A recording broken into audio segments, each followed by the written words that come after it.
अस्सलाम वालेकुम स्टूडेंट। आज हम कंडीशनल प्रॉपर्टी को स्टडी करेंगे। पहले हमने सिंपल प्रॉपर्टी को स्टडी किया और उसकी मुख्तलिफ एग्जांपल हमने सॉल्व की, और आज हमारा जो टॉपिक है वो है conditional probability. The probability of event A occurring when it is known that some event B has already occurred is called a conditional probability and is denoted by probability of A given P। यानी कि B की उस पर condition आ रही है कि B एक इवेंट है जो कि पहले अकर कर चुका है, तो इसको हम the symbol probability of A given B usually read as the probability that A occurs given that B occurs, या इसको हम सिंपली कहते हैं probability of A given B। इसको क्या पढ़ते हैं? probability of A given B। तो इसकी डेफिनेशन को स्टूडेंट समझने के लिए हम एक एग्जांपल सॉल्व करेंगे, फिर आपको ये इसका कंसेप्ट क्लियर हो जाएगा। तो when two coins are tossed, what is conditional probability that two head appear given that there is at least one head appear. तो स्टूडेंट ये कंडीशन है इस पे, given that there is at least one head appear. हमने two head की probability मालूम करनी है और उस पर कंडीशन क्या है? At least one head appear. अच्छा स्टूडेंट, ये जो कंडीशन है ये सैंपल स्पेस को रिड्यूस कर देती है। इसका फॉर्मूले से हट के अगर इसको हम करें तो ये सैंपल स्पेस को रिड्यूस कर देती है। जब ये सैंपल स्पेस को रिड्यूस कर देती है तो रिड्यूस सैंपल स्पेस से जो हम प्रोबेबिलिटी मालूम करते हैं उसको भी हम कंडीशनल प्रोबेबिलिटी ही कहते हैं। उसको भी हम कंडीशनल प्रोबेबिलिटी कहते हैं, रिड्यूस सैंपल स्पेस से जो प्रोबेबिलिटी मालूम की जाती है। और ये इसका हम अलग फॉर्मूला भी यूज़ करते हैं, फॉर्मूले के ज़रिए भी हम इसको सॉल्व कर सकते हैं। और सैंपल स्पेस को रिड्यूस करके भी, कंडीशन अप्लाई करने के बाद सैंपल स्पेस को रिड्यूस करके भी हम कंडीशनल प्रोबेबिलिटी मालूम कर सकते हैं, लेकिन वो थोड़ा सा कॉम्प्लिकेटेड होता है। ये तो एक सिंपल सा क्वेश्चन है, इसमें कंडीशन क्या है? At least one head. At least one head में क्या होता है? एक हेड या एक से ज़्यादा। यानी कि अगर इसकी सैंपल स्पेस है H H, H T, T H और T T, two coin toss करें तो ये सैंपल स्पेस बनती है ना, H H, H T H और H T, sorry T T. तो उस पर कंडीशन है कि एटलीस्ट वन हेड। तो एटलीस्ट वन हेड में क्या आएगा? टी नहीं आएगा, बाकी तीनों आएंगे। एच एच आएगा, एच टी आएगा और टी एच आएगा। उसमें से टू हेड, वो जो रिड्यूस सैंपल स्पेस होगी है ना आपके पास, एच एच, एच टी और टी एच, ये रिड्यूस होगी। इस पे हमने ये कंडीशन अप्लाई कर दी है एटलीस्ट वन हेड वाली, तो ये रिड्यूस होगी।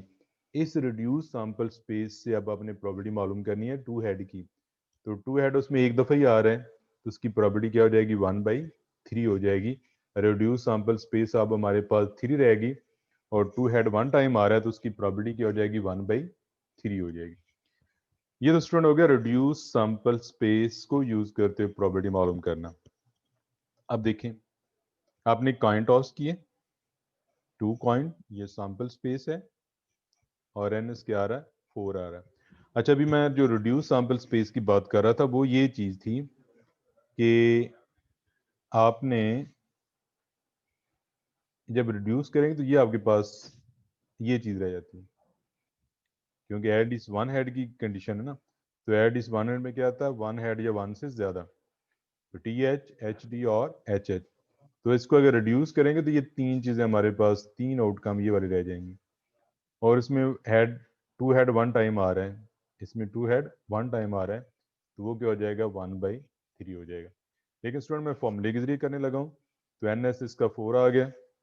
और let A denote the event that two head appear and B denote the event that at least one head appear।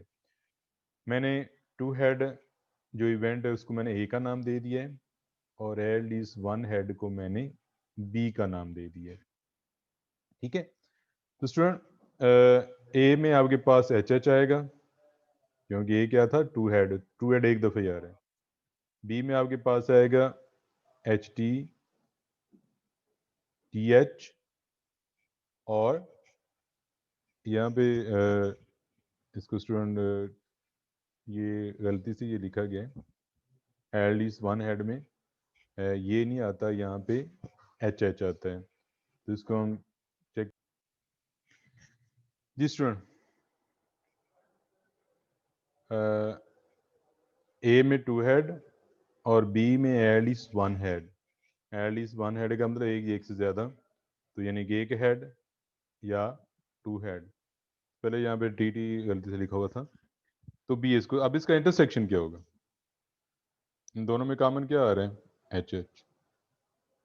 दोनों में कॉमन क्या आ रहा है, एच एच। अब इसका इंटरसेक्शन क्या होगा, एच एच आ गया। हमने, अच्छा कंडीशन में स्टूडेंट दो इवेंट दिए जाएंगे ना, तो उनमें आपने ये उनका इंटरसेक्शन भी लेना है, ये हमने इंटरसेक्शन ले लिया। अब हमें फाइंड क्या करना है, probability of A given B. We have to find probability of A given B, क्योंकि हमने टू हेड को ए का नाम दे दिया है और एटलीस्ट वन हेड को हमने बी का नाम दे दिया है, तो conditional probability that two head appear given that, तो ये भी क्या था, ए गिवन बी। तो हमने टू हेड की प्रोबेबिलिटी मालूम करनी थी अंडर दिस कंडीशन, तो मैंने उसको कह दिया probability of A given B. तो अब ये हमने फाइंड करना है, तो इसका फॉर्मूला क्या है स्टूडेंट, इसका फॉर्मूला है probability of A given B is equal to probability of A intersection B over probability of B. ये इसका फॉर्मूला है ए गिवन बी का, ए और बी का इंटरसेक्शन डिवाइडेड बाई गिवन की प्रोबेबिलिटी। और ये स्टूडेंट आपके सामने ए बी एन भी इसमें 3 आ रहे हैं, एन इसमें 1 आ रहे हैं, और हमने बी की प्रोबेबिलिटी, अच्छा हमें यहाँ पे इसको देखते हुए ना, हमें बी की प्रोबेबिलिटी चाहिए और इंटरसेक्शन की प्रोबेबिलिटी चाहिए।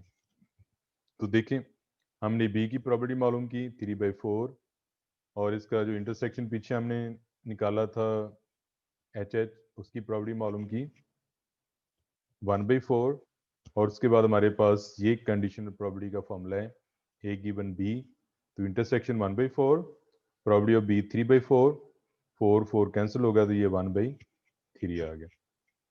और मैंने आपको क्वेश्चन सॉल्व करने से पहले भी इसको रिड्यूस सैंपल स्पेस के जरिए सॉल्व करने के लिए बताया था, तो उसमें मैंने क्या किया था, यही जवाब निकाला था 1/3।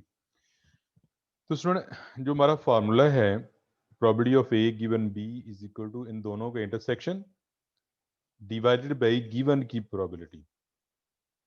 अच्छा अगर ये बी गिवन ए होता, बी गिवन ए होता तो फिर फार्मूला क्या बनता है, उनका इंटरसेक्शन और गिवन की प्रोबेबिलिटी। जनरल जो गिवन में होगा वो नीचे आएगा, चाहे वो ए गिवन बी हो या बी गिवन ए हो। तो ये कंडीशनल प्रोबेबिलिटी का फॉर्मूला है, ये हम यूज करते हैं अगर हमने रिड्यूस सैंपल स्पेस के जरिए प्रोबेबिलिटी ना मालूम करनी हो, तो हम ये फार्मूला यूज करके प्रोबेबिलिटी कर सकते हैं मालूम। और इसमें इंटरसेक्शन हमने निकाला, पीछे आपने देखा, फिर हमने इंटरसेक्शन की प्रोबेबिलिटी निकाली, फिर हमने गिवन की प्रोबेबिलिटी निकाली, और उसके बाद फॉर्मूले में वैल्यू पुट कर दी। अभी ये काइन का था, अभी डाइस के क्वेश्चन करते हैं, फिर आपको मजीद ये क्लियर हो जाएगा। स्टूडेंट ये डाइस का सवाल है, 2 डाइस के लिए। What is conditional probability that sum of 2 dice will be 7। हमने कंडीशनल प्रोबेबिलिटी किसकी मालूम करनी है, sum of 2 dice will be 7। तो कंडीशन क्या है, number 1 sum is odd, sum is greater than 6, और third one 2 dice show same number. ये 3 कंडीशन है उस पर।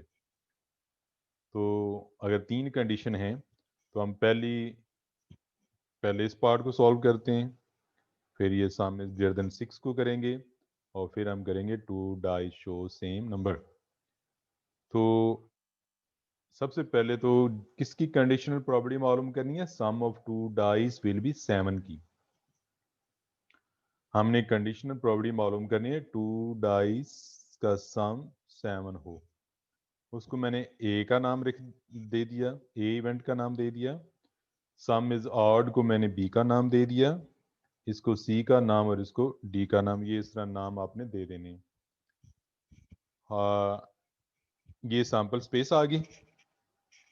सैंपल स्पेस हमने सिंपल प्रॉपर्टी में देखा हुआ है किस तरह सैंपल बनते हैं। 1 1 1 2 1 3 अप टू 1 6 है, फिर 2 के साथ, फिर 3 के साथ, और एन इसका 36। तो स्टूडेंट ए क्या होगा? Sum of outcome is seven. B क्या है? Sum of outcome is greater than 6। और सी क्या है? Two dice show same number. और डी क्या है? Sum of outcome is odd. मैंने ये इस तरतीब में अब लिख दिया है। तो A sum of outcome is 7 के लिए यूज किया है, B sum of outcome is greater than 6 के लिए यूज किया, और C two dice show same number, और D sum of outcome is odd. तो हमने इसकी प्रॉपर्टी मालूम करनी है, और ये 3 कंडीशन है। इसकी प्रॉपर्टी मालूम करनी है अंडर दीज कंडीशन। तो स्टूडेंट ए में आपने लिख लिया सम ऑफ आउटकम इज 7, बी में आपने लिख लिया सम ग्रेटर देन 6, सी में आपने लिख दिया सम सेम नंबर, सी में आपने लिख दिया सेम नंबर, और डी में जिनका सम ऑड है वो कहीं ज़्यादा थे, मैंने ये अप टू 100 कर दिया है। तो आपको पता लग जाएगा कि इसमें से आपने वो लेने हैं पेयर जो ऑड हो। जिस तरह ये 1 2 है ना, 1 4 है, तो 1 6 है। ये मैंने 2 तो लिख दिए, 3 तो लिख दिए ना। बाकी आपने 2 से यहाँ पे चेक कर लेना, 2 1 है, 2 3 है, 2 5 है। यहाँ पे आपने 3 2 3 4 3 6, यहाँ पे 4 1 4 3 4 5, यानी कि हर रो में 3 3 आएंगे। तो इसको ज़रा मैंने स्पेस कम थी तो इस फॉर्म में लिख दिया। तो अब आपके पास ये चारों इवेंट नज़र आ रहे हैं, ए बी सी डी, और हमने प्रॉपर्टी मालूम करनी सम ऑफ आउटकम इज 7 की अंडर दिस कंडीशन।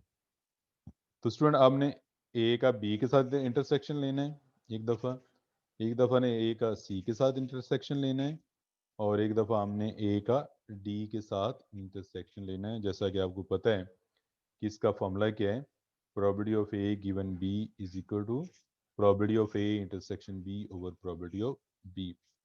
बी के लिए ये होगा, सी के लिए ये होगा, और डी के लिए ये होगा। इसलिए हमें ऊपर इंटरसेक्शन चाहिए ए और बी का, ए और सी का, ए और डी का इंटरसेक्शन चाहिए।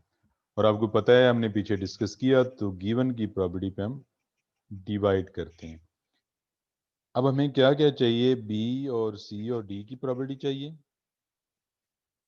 और उसके बाद इनके इंटरसेक्शन की प्रॉपर्टी चाहिए। तो हमारा ये क्वेश्चन सॉल्व हो जाएगा। तो स्टूडेंट एन बी में 21 वैल्यूज आती हैं, एन सी में 6 आती हैं, और एन डी में 18 आती हैं। ये आपने पेयर गिन लेने हैं। फिर इनका फॉर्मूला जो है, probability of B is equal to n B over N S. तो एन बी आपके पास 21 है, एन एस 36 है, तो इसकी फॉर्मूले में वैल्यू पुट करने के बाद जवाब आएगा 21 ओवर 36। इस तरह आप सी के लिए और फिर आप डी के लिए, ये स्पेस कम थी तो मैंने यहाँ पे लिख दिया। तो हमने सी की प्रॉपर्टी मालूम कर ली और डी की। तो ये जो नीचे वाला पोर्शन है बी सी डी, ये स्टूडेंट हमने प्रॉपर्टी यहाँ पे मालूम कर ली है, N B over N S, N C over N S, और N D over N S. Simple property में ये हमने किया हुआ है, डाइस वाले क्वेश्चन किए हुए थे, तो आपने यहाँ पे ये प्रॉपर्टी मालूम कर लिया। अब हमें इंटरसेक्शन की प्रॉपर्टी चाहिए, तो उसके बाद हमारा ये क्वेश्चन कंप्लीट हो जाएगा। हमारे पास ये तीनों पार्ट हम इसके निकाल लेंगे। तो स्टूडेंट नेक्स्ट हमारे पास ये इंटरसेक्शन आ गया, ये ए और बी का इंटरसेक्शन, ए और डी का इंटरसेक्शन, ए और सी का इंटरसेक्शन। तो ये खाली सेट है, क्योंकि सी क्या था? सेम नंबर, और ए क्या था? सम में 7। तो कोई ऐसे सेम नंबर नहीं है जिनका सम 7 आ रहा है, तो इसलिए ये खाली है इसको हम फाई कहते हैं, इसको क्या कहते हैं, खाली, इम्पॉसिबल भी कहते हैं, फाई भी कहते हैं।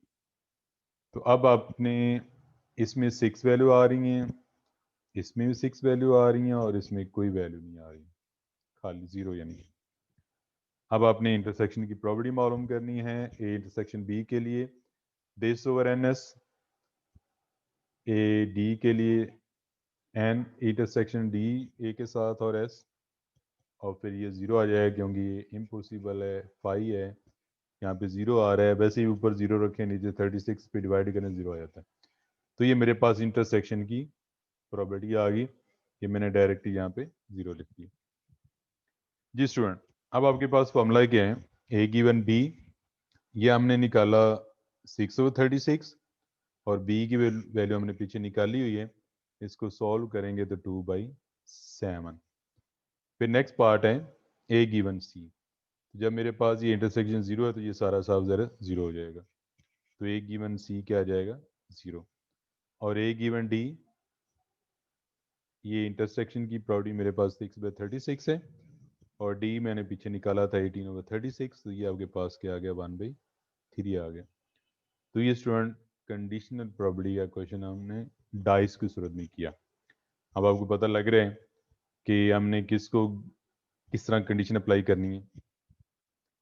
जी स्टूडेंट, नेक्स्ट एग्जांपल है, व्हाट इज प्रोबेबिलिटी, ये कार्ड का सवाल है, what is probability that a poker hand contain exactly 3 aces given that, ये कंडीशन आ रही है, given that it contain at least 2 aces. जी, कार्ड का क्वेश्चन, आपको पता है कि हमारे पास टोटल 52 कार्ड होते हैं, और उसमें से हमने 5 कार्ड ड्रॉ करने हैं, क्योंकि पोकर हैंड 5 कार्ड को कहते हैं। ब्रिज हैंड एक टर्म यूज होती है, वो 13 कार्ड को कहते हैं, यहाँ पे वो यूज नहीं हो रहा, तो ब्रिज हैंड 13 कार्ड को कहते हैं, और पोकर हैंड 5 कार्ड को कहते हैं। इसका मतलब ये हुआ कि जब आप 52 में से 5 कार्ड ड्रॉ करते हैं तो आपके पास एन एस क्या आ जाता है 52C5। ठीक हो गया। ये हमने कार्ड वाले जो क्वेश्चन किए थे उसमें अच्छी तरीके से ये देखा हुआ है किस तरह ये हमारे पास एन एस आता है। तो 52C5 आपके पास एन एस आ गया। अब हमने एग्जैक्टली 3 एसेस को ए का नाम दे दिया, और एट लीस्ट 2 एसेस को हमने बी का नाम दे दिया। Let A is equal to exactly 3 aces are selected and B is equal to at least 2 aces are selected. हमने प्रोबेबिलिटी किसकी मालूम करनी है, एग्जैक्टली 3 एसेस की, एग्जैक्टली 3 एसेस, ये गिवन दैट उस पर ये कंडीशन है। तो फॉर्मूला आपके पास वही, A given B is equal to probability of A intersection B over probability of B। जिसकी probability मालूम करनी है उसको हम ऊपर लिखते हैं, जो कंडीशन है उसको नीचे लिखते हैं। अब हमें चाहिए इंटरसेक्शन की probability और हमें चाहिए B की probability। ठीक हो गया जी स्टूडेंट। पहले तो NA लिखते हैं, एग्जैक्टली 3 एसेस, तो हमारे पास 4 एसेस होते हैं, 4C3 और 48C2, ये हमारे पास कॉम्बिनेशन बन जाएगा 4C3 और 48C2। या आपने अच्छे तरीके से कार्ड में समझा हुआ है, तो यहाँ पे मैं इतना ज़्यादा इसको टाइम नहीं यहाँ पे लगाऊंगा। 4C3 और 48C2, और NB क्या है, एड इज 2 है ना, तो 4C2 48C3 या plus 4C3 48C2 plus 4C4 और 48C1, तो ये मेरे पास NB आ रहा है। अब दोनों में इंटरसेक्शन क्या आता है, इन दोनों में देखें, ये इधर कॉमन आ रहा है, ये पोर्शन इधर कॉमन आ रहा है। इंटरसेक्शन में क्या आ गया, 4C3 और 48C0, सॉरी 48C2, 4C3 और 48C2 ये कॉमन में आ रहा है। अब हमें इसकी प्रॉपर्टी चाहिए और किसकी चाहिए, बी की प्रॉपर्टी चाहिए, तो ये हमारा क्वेश्चन सॉल्व हो जाता है। और प्रॉपर्टी का फॉर्मूला आपको पता ही है। तो इंटरसेक्शन के लिए this divided by n S, यानी कि n probability, sorry n A intersection B over N S, तो दिस ओवर दिस, ये मेरे पास ए इंटरसेक्शन बी की प्रॉबिलिटी आ जाती है। अब स्टूडेंट हमने बी की प्रॉबिलिटी मालूम करनी है, तो सॉल्व द रिस्क को हम NS पे डिवाइड करेंगे, यानी कि 52C5 पे डिवाइड करेंगे। तो ये मैंने फॉर्मूला लिख दिया यहाँ पे, इसको मैं नीचे डिवाइड नहीं कर रहा क्योंकि स्पेस कम है। तो आपने क्या करना है, इसको NS पे डिवाइड कर लेना, तो ये नीचे 52C5 आ जाएगा। ठीक हो गया। ये फॉर्मूला होता है ना n A intersection B over NS पे हम डिवाइड करते हैं। इसमें भी जब भी आपने प्रॉपर्टी मालूम करनी है NS पे डिवाइड करना है, तो यहाँ पे हमने NS पे डिवाइड किया। NS हमारे पास क्या आ रहा है 52C5। अब स्टूडेंट 52C5 हमारे पास NS आ रहा था, तो ये मैंने डिवाइड करने, यहाँ पे मैंने किया नहीं है, डायरेक्ट लिख दिया। अब हमने मालूम क्या करना था, property of A intersection B over property of B. तो ये मेरे पास निकला था 4C3 48C2 divided by this portion. इस तरह इसको भी हमने डिवाइड करना था NS से। तो NS क्योंकि ऊपर भी डिवाइड हो रहा है नीचे भी डिवाइड हो रहा है, तो वो आपस में कैंसिल हो जाएगा। तो बच क्या जाएगा, दिस और दिस, ये ऊपर वाला पोर्शन ये वाला, और नीचे ये। वो जो नीचे आ रहा था 52C5, इसके नीचे भी, और स्टूडेंट इसके नीचे भी वो कैंसिल हो जाता है। इतना तो आपको अब पता लग गया होगा। तो इसको अगर मैं सारे के ऊपर रखूँ उधर और इसकी प्रॉपर्टी नीचे रखूँ, तो ये दोनों के फ्रैक्शन में 52C5 आ रहा है। तो 52C5 जो है ना वो कैंसिल हो जाता है, बाकी ये बचेगा। और इसको जब सॉल्व करेंगे, कंबिनेशन है हमने पहले किए हुए हैं सॉल्व करना है इसको, तो ये हमारे पास जवाब क्या आ जाएगा 0.0416। ये है कंडीशनल प्रोबेबिलिटी, इसकी फॉर्मूला यूज करके हम इसकी। जी स्टूडेंट, क्लियर हो कंडीशनल प्रोबेबिलिटी का। अभी और कुछ एग्जांपल भी करेंगे तो फिर आपको मजीद इसका पता लग जाएगा। In a firm 20% of employees have accounting background. एक फर्म के अंदर 20% एम्प्लॉय जो है उनकी बैकग्राउंड या अकाउंटिंग जानते हैं, while 5% of employees are executive and have accounting background।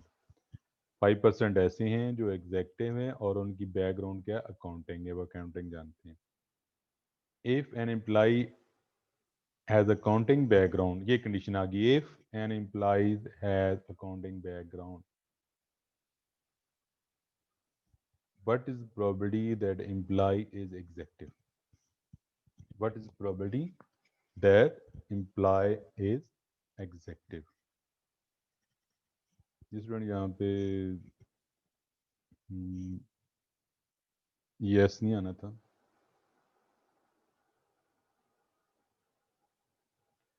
क्योंकि वो लिखा ना an employee has accounting background, तो what is probability that employee is executive. तो इसलिए एम्प्लॉयज नहीं आ रहा, एन एम्प्लॉय एक ही आ रहा है। तो ये ज़रा मैंने उसको हाईलाइट कर दिया जी। अब what is probability that employee is executive, हमने प्रोबेबिलिटी मालूम करनी है what is employee is executive. तो कंडीशन क्या है, if the employee has accounting background, ये कंडीशन है। तो चलो चलते हैं, अब इसको इवेंट का नाम देते हैं स्टूडेंट सोल्यूशन इसका। तो let A denote the event that employee has accounting background, और B employee has apply his an executive. यानी कि एग्जेक्टिव को हमने बी से डिनोट कर दिया और अकाउंटिंग बैकग्राउंड को हमने ए से डिनोट कर दिया। तो हमने मालूम क्या करना था, एम्प्लॉय इज एग्जेक्टिव की प्रॉपर्टी मालूम करनी थी, जिसको मैंने बी से डिनोट किया।